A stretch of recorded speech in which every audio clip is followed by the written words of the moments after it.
Assalamualaikum dan salam Malaysia Madani, bertemu kembali dalam Berita Semasa.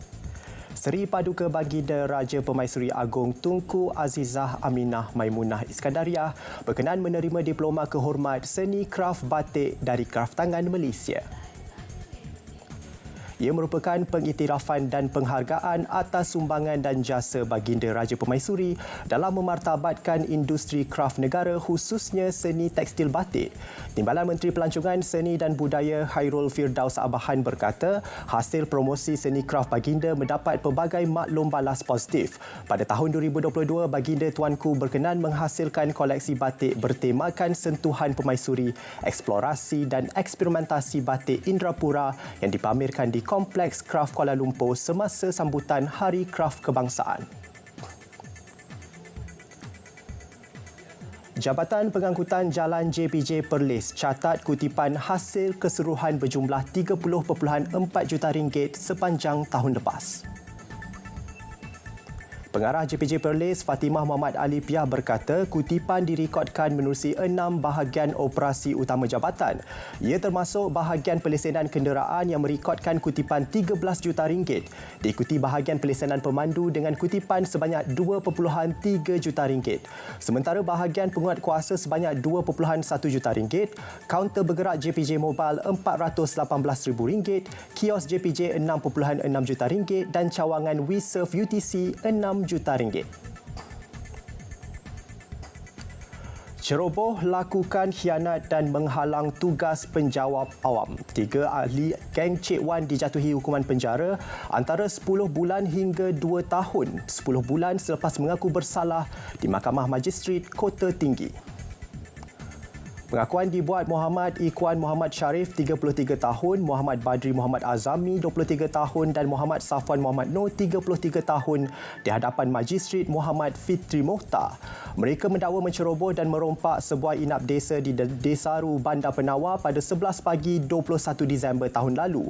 Muhammad Ikhwan dan Muhammad Badri dihukum 10 bulan penjara atas pertuduhan menceroboh dengan niat merompak dan hukuman setahun penjara kerana mengurung 5 sekeluarga pada hari kejadian. Hukuman ditambah 10 bulan lagi bagi pertuduhan menghalang tugas anggota polis dengan enggan membuka pintu ketika serbuan dijalankan. Sementara ketua geng berkenaan Muhammad Safwan yang turut berdepan ketiga-tiga pertuduhan dihukum penjara 2 tahun 10 bulan.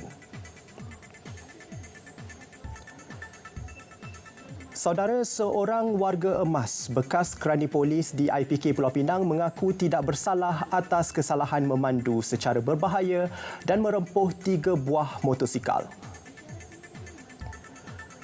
Tertuduh Tan Luke Lay, 76 tahun, membuat pengakuan tidak bersalah itu di hadapan Majistret Siti Nurul Suhaila Baharin di Mahkamah Majistret Georgetown.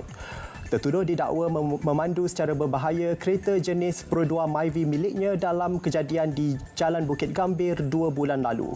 Untuk pertuduhan pertama, tertuduh didakwa melanggar seorang penunggang motosikal berusia 23 tahun.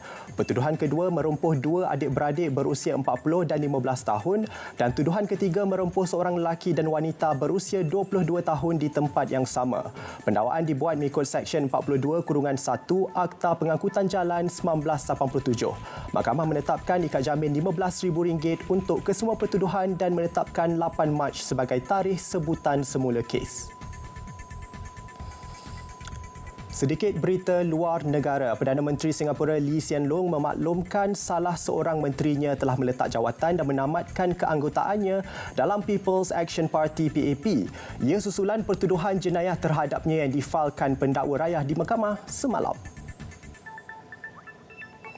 As Iswaran yang sebelum ini Menteri Pengangkutan berdepan 27 pertuduhan iaitu 2 melibatkan rasuah di bawah Akta Pencegahan Rasuah, 1 menghalang proses keadilan dan 24 pertuduhan mendapatkan suapan sebagai penjawat awam di bawah kanun keseksaan. Beliau bagaimanapun mengaku tidak bersalah terhadap semua pertuduhan.